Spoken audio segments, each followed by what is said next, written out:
change of subject of the formula is our topic. Okay, so our first question says r is equal to the square root of y squared minus 4ac.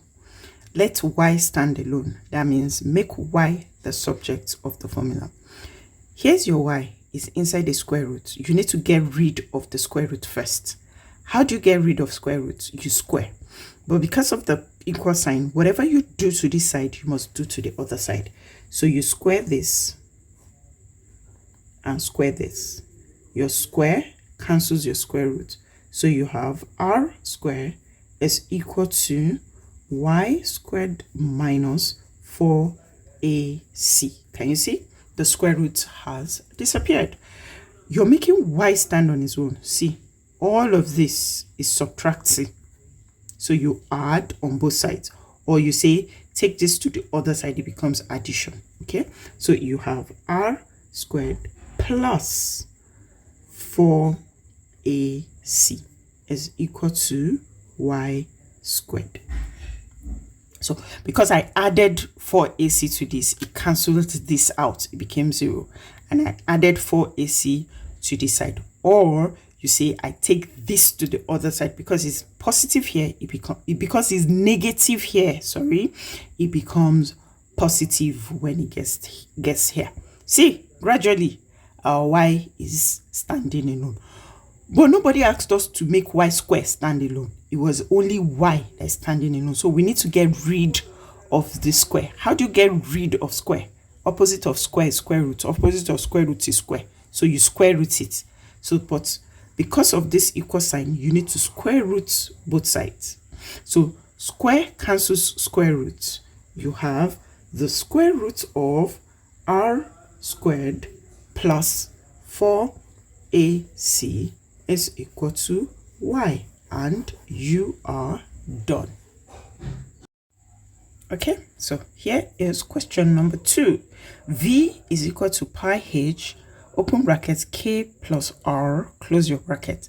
Let r stand alone. It means make r the subject of your formula. The first thing you're getting rid of is pi h, because it is multiplying. Opposite of multiplication is division. So you're going to divide this by pi h, divide this by pi h. So this cancels this. You have v all over pi h is equal to k plus r. As you can see, k is being added to r. So if I subtract k from here, I need to come subtract k from here as well. K minus k is 0. I have my r standing on its own. So r is equal to v all over pi h minus k. And I am done. If you don't want your r on your right hand side, you can rewrite it. You can say r is equal to v all over pi h minus k, and you are done. Whichever way, it's correct. Question 3, it says f is equal to t squared plus p all over 7. Express t in terms of f and p. It means make t the subject of the formula. Let t stand alone. Now you can see this is divided by 7. This is my t. I need to get rid of this division by 7 by multiplying this by 7 and coming to multiply this by 7 as well. So this will give me 7f, while this cancels this. I've gotten rid of that 7. So I have t squared plus p. I need to get rid of this p. Minus p minus p. This gets rid of the p, right? So I have 7f minus p is equal to t squared. Nobody asked me to make t squared stand on its own. It is t.